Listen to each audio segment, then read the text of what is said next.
Fl-ewwel attività politika għal din is-sena l-Partit Nazzjonalista kompla bir-retorika tas-soltu dik li jipprova joskura l-kisbiet tal-Gvern Laburista. Fil-fatt fl-isfond ta' aħbarijiet pożittivi minn diversi aġenziji ta' kreditu l-aħħar waħda Standard & Poor's li konfermat ir-rating ta' A negative għall-ekonomija ta' pajjiżna fin-naxxar il-Kap Nazzjonalista Bernard Grech għalhekk. Dak li qed jeqret il-pajjiżna. Dan l-attak fuq il-kisbiet ekonomiċi kompla wkoll mid-deputat nazzjonalista Claudette Buttigieg li diskriviet l-aħbarijiet fuq l-ekonomija bħala ftaħir.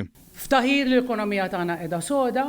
It-ton konfrontattiv fl-istess attività politika kompla mid-deputat nazzjonalista Ryan Kallus. Hawn l-oppożizzjoni għajdulhom! Waqt din l-attività politika ma naqsux ukoll it-tislijiet lejn l-eks kapijiet tal-Partit Nazzjonalista u deputati tal-establishment. B'mod partikolari għal Dr. Simon Busuttil bħala ex-kap tal-Partit Nazzjonalista, għal David Casa bħala membru parlamentari illi huma tnejn flimkien blajnuna ta' Dr. Jason Azzopardi. Bl-iskuża tal-Interconnector, Ryan Kallus qal li għandu jirringrazzja lill-Gvern ta' Gonzi PN.